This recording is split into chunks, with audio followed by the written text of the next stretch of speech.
The Kaiser Seahawks are national champions in the NAIA in football for 2023. Congratulations to Coach Doug Sosha and the Seahawks. A fantastic season this year, and we've got nothing but good things to say about them. Actually, both teams today, but still, the Kaiser Seahawks put an exclamation point on the 2023 season with a huge victory today. And congratulations to them. Shout out to you, too, from wherever you happen to be watching. I have a really good idea that Michael Brooks is either still in Durham, North Carolina, or headed back right now. Michael, thank you very much for watching tonight. Appreciate seeing you there in the comments section. Let us know from where you're watching this live stream tonight in the live chat. And, hey, if you're watching this after the fact, tell us in the comments section as well. We want to know. And maybe you might have something to say about this too. Big game today in Durham, North Carolina. The NAIA Football National Championship. And let's just go ahead and get the score up there really quickly. In case you didn't know, 31-21 the final today. Kaiser on top of Northwestern. And, you know, there are times you might look and say it really wasn't that close. I'm not going to say that this time. However, it really, it was a performance that for the most part was dominated by the Kaiser Seahawks over the course of the day. Now, I'll say right up front, because I just want to make sure that it is known and known properly, I did pick Northwestern in this game. And I will say two things about that. One, it was 51-49 all week long, and I went back and forth and thought I had the right pick in my head all the way up to Thursday and changed it more times than probably I've ever changed a pick before. And number two, it was one of those things when you look at it at a pick, how do you pick against a national champion, defending national champion, and a team that has won 27 consecutive games going in? So there you go. That's what's going on. So our top five performances, well, let's go beyond the five. And Michael, yes, it was a great game altogether. Listen, if you're heading back home right now, you're on the road, thanks for listening. I appreciate you listening. No need to watch. We don't have a lot of great graphics up there. Well, we have graphics. Okay, I think they're good graphics, but just listen. Don't watch on that one. We'll just enjoy it along the way.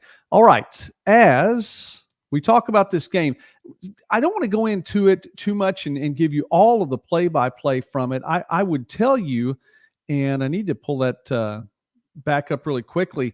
It opened with a bang, and it opens with a 75-yard touchdown run. Jaden Meisinger he set the pace, and it was one of those things that there was just no way around it. You knew almost from the word go that Kaiser had come to play. And I think, and we'll talk about this in the top five performances in just a moment, I had heard the announcers on the broadcast, and one of them was saying that over the course of the game, as it got into the third quarter, and this is before Northwestern made its rally and legitimately was in it, in the latter portion of this game, just one play really that turned things around near the end, maybe two, but one play that really turned things around near the end. And the announcers were just simply saying that the Kaiser bench, you could hear them saying, we want it more. And that was the performance that Kaiser gave today. It gave a performance that simply said, we want it more. And that's what it looked like from this perspective. Of course, I'm watching this back here in Oklahoma. It's going on across the country. But what a big performance. All right, 31-21, the final. Beyond the five, really, really quickly, Tristan Voss had 11 tackles for Northwestern. Still not quite enough. They kept let Kaiser score there. Michael Story, 6 catches, 121 yards receiving. And I think one of the big things here, that defense kept Story out of the end zone. Michael Story had a couple of big plays. This was where I really thought that Northwestern might have the advantage from the big play factor, in that you might get a Jalen Gramstad to Michael Story pass for 60 yards and a touchdown. You might get one from midfield. You might get something like that. Story, 6 catches, just 121 yards receiving. I say just. He can put those numbers up week in and week out, but no touchdown catch for Story. Austin Gerard, however, did have a touchdown reception, 2 catches for 21 yards and that TD. Connor McQuillan, 9 carries for a net 5 yards. Now, if that right there is one of the stats you could look at and say, this is it. This stat describes this game, and it really did. 9 carries, net 5 yards. McQuillan did have a touchdown carry, 3 catches for 86 yards. Was the leading receiver on the day. He's the third leading receiver on the team anyway coming in, and 1 touchdown catch that looked pretty nice late in the game, but it was not enough. Meanwhile, for Kaiser, the defensive player of the game, according to the folks in Durham, Maddox Aprilli, 6 tackles, 2 sacks. They were big sacks. And that defense was just in the Northwestern backfield all day long. And that's a big part of it right there. So Aprilli, the defensive player of the game, according to the folks there in Durham. Wonder if Corey got his vote in time. I'll have to ask him about that. Corey Thorpe from NAIA Ball was at the game today. I'm looking forward to seeing and hearing from him about his experience. Andrew Burnett, 18 carries, 65 yards, 1 touchdown for the one of the two-headed monster in the backfield for Kaiser back there. Jalen Willis, also one of the great defensive players for this Kaiser team, 7 tackles. And hey, let's all right, Michael, yeah, backup quarterback. We'll get to the backup quarterback here in just a moment. I don't want to miss that. But okay, here's our shout out to Corey. Michael got to meet Corey after the game. There you go. Big time, Michael. I'm glad you got to meet him. He's a nice man, and I appreciate him. Friend of the channel. I'll just call him friend anyway. So he's a good guy out there in Florida. I look forward to I haven't ever had a chance to meet him face to face. So props to you, Michael, for getting that done. All right, let's move on and let's get to the top 5. I know if you've been watching this, you're going, how far into this do you have to go? I mean, there's only one game to choose from. Yeah, that is true. All right. Top 5 from our national championship game today. And it's not all 5 Kaiser, but we are going to go with Kaiser definitely. You know, the winning team should get more. I didn't know it was going to be a 4-to-1 ratio, though. That was that's a little bit different than what I expected in this game. Jalen Gramstad, and by the way, Northwestern, it wasn't over until it really was over at the end, and I think that's one of the big time things is that Kaiser got out 17-7 at the half, 24-7 in the third quarter. And late in this game, I mean, you think that Kaiser's just running away with this, but Northwestern comes back, gets the touchdown, then a huge onside kick and recovery, another touchdown. And I mean, it's 24-21 just like that. And there's still, more than 7 minutes left in the game. But the kickoff return for the touchdown following that, making it a 31-21 game. The interception after that in the end zone. We'll talk about those as we talk about our top 5. Jalen Gramstad, I don't know that you could have asked too much more of him in the setting in which he played today.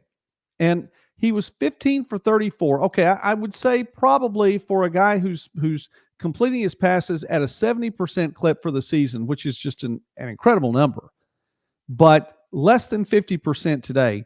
He was on the run all day long. And we've talked about his wheels over the course of the season here and the fact that we know that Gramstad can run the ball. And Coach McCarty talked about his maturity. We had a chance to visit both Coach McCarty and Coach Sosha this past week, but talked about his maturity and maybe not running as much. He had to run all day long. The Seahawks were just in the Northwestern backfield all day long. Gramstad was constantly on the run when he was throwing the ball. He found ways to get open, but I mean, it was just a lot for him to be asked to do. And 15 for 34, 287 yards passing. Not a bad number. Not a bad number at all. 2 touchdowns, 1 pick. And the 1 pick was probably that's one of your top 5 plays of the day as to what it meant in the ball game. That interception at the end when he's looking in the end zone, and it could have been 31-28 at that point, and it's 31-21. The pick in the end zone, that was brutal. 18 carries, 47 yards, and okay, I'm going to put this one up here, Michael, because I'd like for that to be on the thumbnail too. Probably not, but I like to be there on the thumbnail. Glad I've got them correct. But we'll leave that up there for just a little bit. That was a big day, but it just wasn't enough. And there was so much going on around him that it's just the defense performance for the Kaiser Seahawks it was incredible. And that's before we get even into the offense. Let's go ahead and move on down. Gramstead was incredible. The NAIA Player of the Year, I have no qualms with that. I really felt like he was the Player of the Year this year. I felt like that he would have been, if it were voted on, and I realize how the NAIA gets its Player of the Year because you have to be a Player of the Year in the conference as well. So they're taking from these conferences. Gramstead was not the Player of the Year in the conference last year because Joe Dolincheck was, and rightfully so. But Gramstead would easily, I think, have been the second best player in the NAIA last year. And there was probably some argument you could put about him right up there with Dolincheck. That's not taking away from Dolincheck any at all. I'm just saying, I think that there's a legitimate statement to be made for that. I don't think there's any question he was the Player of the Year this year as well. And he did what could be asked of him in this game today. So props to Northwestern. Let's move over to the other side of the ball now. And it's fun to talk about winners first. I think let's just bring these winners in right here. Seahawks, they were winners, and it was from the outset. I mean, first play from scrimmage, 15 minutes on the clock, and Jaden Meisinger burst through the middle, virtually untouched, may have been untouched. I don't know if anybody caught him on the line at all. I may have gotten a fingernail on him as he went past. 75 yards for the score, 11 seconds off the clock, probably less than that. Probably should have been only 10 seconds off the clock. I think they let another tick go through because they were just amazed as to how quickly he got from one end of the field to the other at an angle, found that right corner in the end zone, in for the score. And this was a ball game that was dominated on the line. The offensive line made a huge hole for Meisinger. Now, by the way, that's some God-given talent that got him into the end zone. Don't get me wrong. But the offensive line dominated and allowed these running backs to build up an incredible number on the day against what is a very good defense. This is a defense that through the playoffs, Northwestern gave up 27 points. The defense realistically gave up 20. Well, Northwestern gave up, did they give up 20? Yeah, they gave up 27 points. The defense realistically gave up 20 points because one of those was a Justin Pringle touchdown. So in today's game, which by the way, same thing, 31 points on the board. The defense gave up only 24 because one of those was a kickoff return for a touchdown. Now, that having been said, this offensive line dominated that defense. It did. It had its way against the defensive line. It opened up holes in the middle. It sealed so that running backs could get to the outside. It found its way to do exactly what it needed to do. And I'm going to say not quite 60 minutes of the game because there was that stretch there where Northwestern asserted itself in the fourth quarter. But for the most part of the game, it was a dominant offensive line. The same thing for the defensive line. This was a defense that found its way into Northwestern's backfield time and time and time again, working their way through blocks, simply overpowering people on the line and getting through. The offense and the defense were predicated on the play of those two respective lines. And so our second of our top five performances goes to the offensive line and the defensive line collectively. So there you go. Third on our list is Louis Lubin III. It's appropriate he's in that third spot. What an incredible game. By the way, let me say one more thing about this offensive line and the defensive line before I get into Lubin. The offensive line gave up no sacks. The defense had 4 sacks on the day. And this is a rushing total. You look at the rushing total between these two. Kaiser's rushing total was 373 yards. Northwestern's rushing total, 51 yards. And that was a -3 in the first half. A -3 net rushing yards in the first half. So it was just a dominant performance. All right. Louis Lubin III had one tackle. He had 2 pass breakups in the game. But wait, in that fourth quarter, he came up big. Remember, we talked about the fact that Northwestern was getting back into this game from 24-7 to 24-14 to 24-21. About the midpoint in the fourth quarter, Northwestern has just scored. They kicked off before and got an onside kick, recovered the ball. They did what they wanted to. But this time, instead of going for the onside kick, Northwestern didn't try to boot it in the end zone either, just a little squib kick. And it was picked up, let go by the up men, picked up by Lubin, and taken 77 yards in for the score. All the momentum in Durham was on the side of Northwestern from that touchdown until that got in the hands of Lewis Lubin, and he took it to the house. 77 yards. Everything swung on that one play. And the touchdown put the Seahawks back on top, of course, with the extra point by 10. It was 31-21, and it was all Kaiser really from that point, even though Northwestern found a way to drive one more time. You think they're just back in it, and Gramstad's throw into the deep left corner of the end zone, trying to find his receiver, and it was picked off, and a very nice catch, by the way, by Lubin again. So he has the kickoff return for the touchdown. He also has the interception to seal the deal for Kaiser. Lewis Lubin III, an incredible day for him. And I'm just, you know what? Put this one up here too. How about this, Michael? We'll give him the mention here. Wyatt, great job with the long snapping today as well. Just saying. Thrilled for him and the entire cut. We'll give Wyatt some props right here. Wyatt Brooks, congratulations to you. Number 18 for the Kaiser Seahawks. You have a national championship, and I know you had a part to play in this as well, and you've been a part of this team for, I think this is your third year, so props to you and props to all of the Seahawks, and I know it was pretty cool for not only your family, but great for your family to be there, all the families who got to make the trip to Durham, so shout out to a very, very proud granddad, grandpa, whatever. I don't know how they speak about you, Michael, but I'm granddaddy in my house. Mine are still young. So that's all right. Very, very proud family. And I wanted to put that up there. So props to you in all of that. All right. Performance number 4. How about this one?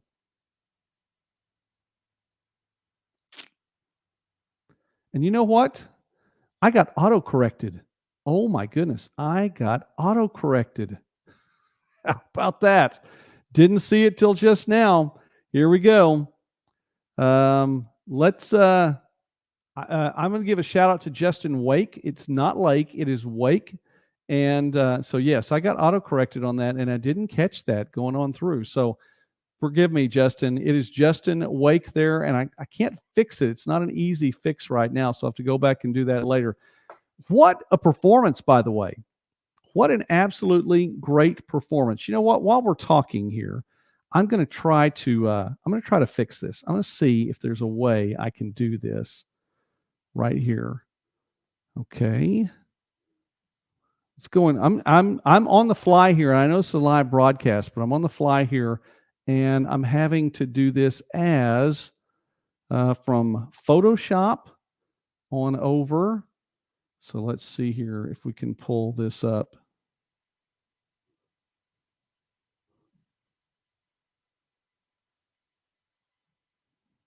Be patient with me. There we go. That needed to be done right. Sorry. It's not going to happen that quickly all the time. I'm just saying it's not going to happen that quickly all the time. But this guy won a national championship today, and he was the backup quarterback. Now, let's look at Wake's numbers just for a moment. Justin Wake, he appeared in 4 games in 2019. 2019. Do the math there. That was a few years ago. He didn't appear in a single game in 2020. Didn't appear in a single game in 2021. Didn't appear in a single game in 2022. He appeared in 5 games in 2023, and his stat line looked like this: 14 for 24 passing, 227 passing yards, no touchdowns, no interceptions. He had 3 carries for a negative net 4 yard, or a net negative 4 yards prior to this game. Today, 10 for 15 passing, 117 passing yards, had 1 touchdown throw, 2 interceptions. Wasn't a perfect day, but he led the team. Came in for Bryce Beasley, who was injured through the week and just was not going to be able to hold on to the ball well today. And Wake came in and did what he needed to do. 10 for 15 passing, 117 passing yards, 1 touchdown pass, the 2 picks we mentioned. How about 4 carries for 50 yards? Sure does beat 3 carries for a net negative 4 yards. And he had 1 tackle too. So not a bad day for Justin Wake to come in. He does a great job. And how about that? I mean, this could be the final game of his career. What a fantastic way to go out. Now, I think you have to give props to Bryce Beasley in leading the team in every other game prior to this one. But Wake did what was asked of him to do. And how many times do you hear, you just have to be ready? You just have to be ready. You never know when it's going to be your opportunity. So you need to come in there and be ready. And then I don't think you can say enough about Jaden Meisinger. 22 carries, 261 rushing yards. That is a career high. 1 touchdown, had 2 catches for 14 yards receiving. I think we went back to the prop bets, and on the prop bets from the semifinals, I thought he was going to have more than 199.5 yards. He didn't even have 100 yards rushing. He combined with Burnett to get, I think the two of them had about 160 combined. If we'd had prop bets on this championship, which I don't know why we didn't, that's entirely my fault. But I would have said the two would combine for 200 yards rushing. And Meisinger said, no, I got this. 261 yards rushing, a career high, 1 touchdown, 2 catches, 14 yards. And he had really, sometimes you look at scores and say, well, this team never trailed. They never trailed in this game. And it wasn't even a tie game, but for 10 seconds, because by the 11th second, Kaiser was already on top, 7-0 on the strength of Meisinger's running. And what a huge day he had. I think that it was stated more than once that he was running with, I'm trying to say, I know through some of the Discord conversation I saw, running with a chip on his shoulder. And he definitely did that. The revenge tour has been completed for the Kaiser Seahawks, and they come away as national champions. So congratulations to the Seahawks. A big, big season. I don't think there's anyone more deserving than Kaiser in this. I mean, we had some teams with some great years, and we'll talk about them, I hope, a little bit later on this week when I get the guys back and get a chance to visit. When Corey gets back home, he didn't have that far to go, but he has work on Wednesday, and we'll see if Vince was able to get away, and so we'll get a chance to visit with him as well. But we'll wrap up the season a little bit later on. You know what? We need to give a shout out to Tristan Waugh. Tristan Waugh from Grandview was named the 2023 award winner of the Cliff Harris Award, which goes to the top defensive player in small college. And that's not just NAIA. We're talking like Division II, Division III as well. Shout out to Tristan Waugh from Grandview for winning that award too. So a big, big day. What a great season for Kaiser. And Michael, I'm happy for you and for your family, for Wyatt.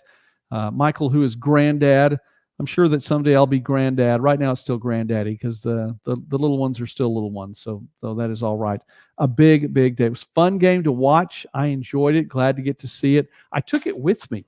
I think I mentioned I was going to take it with me on this day because I had a lot of work to do. I mean, national championship. And where I am, it was started at 11 o'clock Central Time. So I had to follow this along, had the headphone in one ear most of the time and stopping by different places. And I did get to promote NAIA football along the way. What are you watching today, Joey? I'm glad you asked. So I got to show that there, and we'll go from there. All right, Michael, I do hope to get to meet you sometime soon. Seriously, and thank you. I appreciate that. Thank you. I'm glad that you are online tonight and that you are watching tonight. I'll put that one up there just for a moment. And we will start to wrap up here from the Central Time Zone. So thanks to everyone for watching tonight. Thanks for being a part of it. Listen, Michael, God bless you. Safe trip back home. I definitely want to hear that you got back safely, especially since you were listening tonight. Everyone else for watching. If you're watching live, again, always let us know from where you're watching. We definitely want you to be a part of the show. If you're watching this on demand and you're still watching now at the very end, you're a trooper. You are absolutely an incredible trooper. So thank you for that. We have more on the way, one more football show this calendar year, and then it's time to start talking basketball. And that's a sport I coached for a long time, played, and I like talking some basketball too. So we'll do that. And then it's going to be baseball and softball season before long. Who knows what else we'll talk about on here, but we'll definitely do that. All right. God bless you all. Thank you very much. Be looking, because we will have one more show later on this week, and it will be a live stream as well. In the meantime, you all have a great night. God bless you. And yeah, go Seahawks.